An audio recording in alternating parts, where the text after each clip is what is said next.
I've only just learned about this sub, and from skimming it, I can see that most people here are the ones who have been cheated on.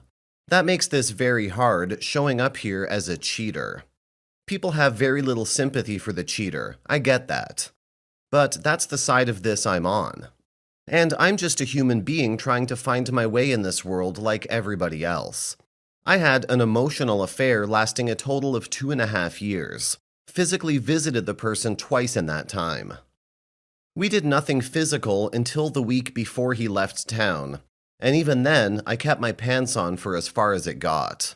Yes, I know that's still cheating. 2 months after he left, I got pregnant with my second baby. Yes, with my husband. We continued to text and email every day through my entire pregnancy.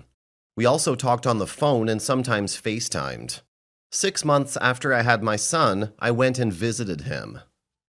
My husband knew about my friendship with this man and that I talked to him all the time. Maybe not every day, but a lot. And of course, he thought we were just friends because that's what I told him. My husband also knew I would see him when I went on that trip and trusted me that our relationship was platonic. It wasn't. 6 months later, I visited him again. 4 months after that was D-Day, and here we are now. I'm here now because I want to save my marriage. We are now about 3 months out from husband confronting me. I would call that very much still in the fog. We've been together for 22 years. We have 2 children. I can say just from skimming the posts here that I have not done everything right in the last 3 months. I've not always been remorseful or patient. I had slip-ups in contacting the person I had the affair with. That doesn't mean I don't want to save my marriage. I do. I'm here. Everyone here, regardless of what side of the relationship you're on, the cheater or the person who was cheated on, has a hard road. I won't ever know what it's like to be the partner who's slapped in the face with infidelity, but I can listen and try to understand. And what I can offer in return is the point of view from the other side of things. I don't fully understand why I cheated. I never ever thought I was capable of something like this until I did it. Life put this test in my path, and I chose the route I did. I can't take that back. All I can do now is grow from it. And I hope my husband can forgive me and find his way back to me. Edit. I'm looking for some justification, or at least I was before today. Looking for justification and speaking out about it in ways that make me look like I'm trying to play the victim. Believe me, I know I'm not the victim. I'm just trying so hard to understand why I did what I did, and it's hard to accept that there might not be a good reason. All of these posts are helping me reframe and let go of that and just accept that I did screw up, plain and simple. What's wrong with me that I did this? I truly do not know. I'm dependent on my husband, and we've built a life together for 22 years.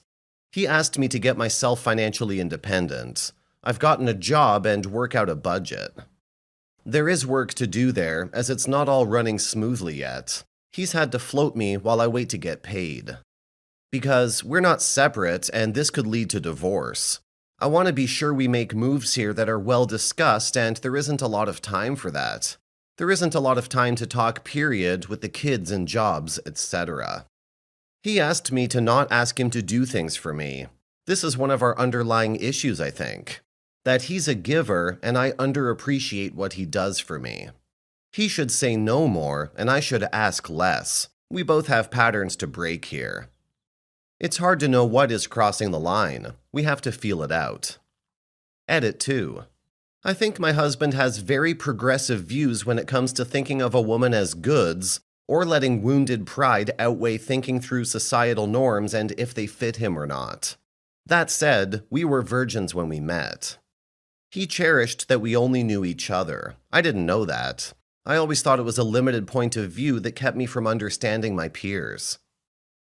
I didn't like the role in life we had built.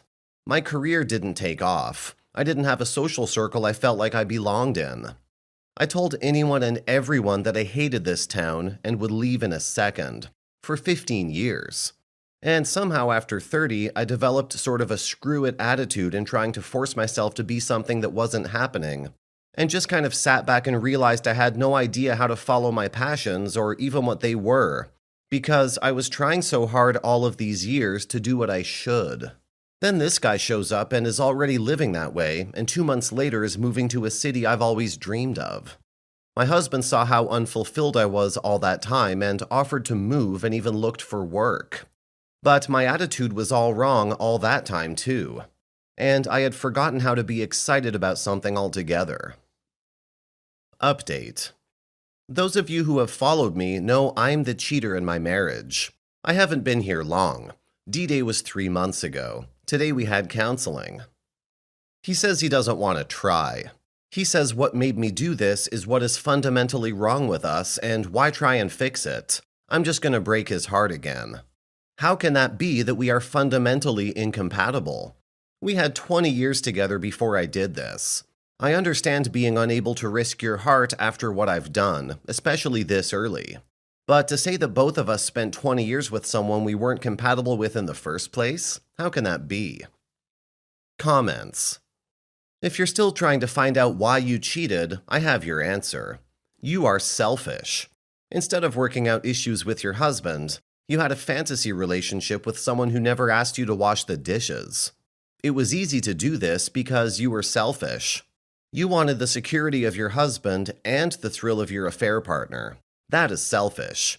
You haven't been honest with your husband, and you wonder now why he wants out of the relationship. You haven't given your husband what he needs, and you wonder why he wants out. That can be because he found out you was not the one he thought. Your argument about the length of your relationship means as much for him than it meant for you when you cheated on him. As now, you still a cake eater. You want your cake and eat it.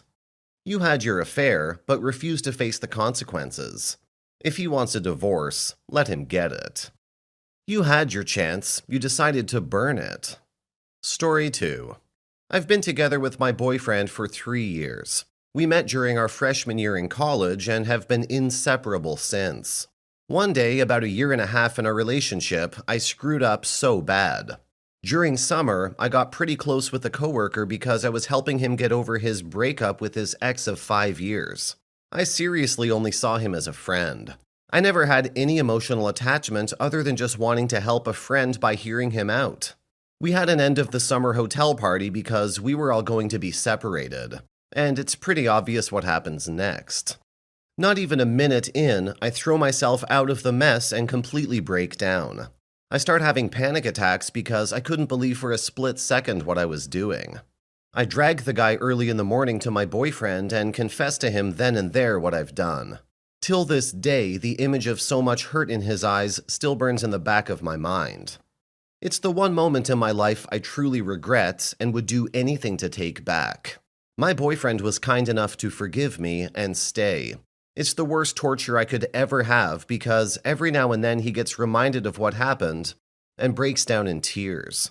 I try to console him the best I can, but no words or gestures will ever suffice for what was already done. He's only considered leaving me once, but he tells me he loves me too much to go. I love him just the same way and can't find it in my heart to leave either. My only reason to leave is to stop the pain he gets. But even if I tried, I could see how much more he would hurt after forgiving and staying with me. The more he shows so much love for me, the more I feel terrible because deep down I know I don't deserve it. I try telling him how I feel so helpless when he gets reminded of that day, even if it's been 2 years since it happened. I can only endure the guilt I get, and all I want to do is try to be as supportive and communicative as I can be. For people who have been cheated on, how can we, the cheaters, help in situations where you get reminded and feel sad? That is, if you're still with the person. I pour my heart and soul to consoling him and helping him the best I can. But I always feel like it's never enough. I can't leave because he doesn't want me to, and I don't want him to either. I've even disconnected myself from a lot of people for the sake of what happened. He tells me he doesn't want to be reminded about it anymore because it hurts so much. I don't know what else to say other than saying sorry and telling him how much I really, truly regret it so bad. Thank you for taking the time to read this if you get this far. Feedback is much appreciated, and this is not for me, but rather for my boyfriend. I want to help him the best I could. But I just wanted to hear from other people who are also in his shoes And what would make them feel better in this case? Comments. First of all, the way you confessed was, well, perfect. And that speaks highly to your character and your sincerity. The sad fact is, nothing but time will make this better for him. You're being supportive, communicative, and you sound truly sorry for your mistake from the start. He's forgiven you, which is good, so all you can do is stay positive. Create as many new and happy memories with him, and eventually, with a lot of time, it'll get better for you both. Sounds like a great foundation for the future of the relationship. You just have to hang in there with him while the healing takes place. Other than that, couples counseling maybe? Sounds like you're doing everything to the best of your ability. I've been fortunate enough to have a wife that has gone above and beyond in reconciling. Back when I did have triggers or reminders, she would simply thank me, remind me of what the relationship and I meant to her. At this point, I would have an honest sit-down with him, find out what he needs from you for his personal recovery. To get past everything, it takes a full 100% effort from both parties. A truly remorseful wayward will often have extreme guilt and shame associated with their action. While you're helping your partner cope, it's up to them to flip that switch and help you find peace as well. Teamwork is necessary in this instance. I can tell you from experience that team effort is very rewarding and well worth it.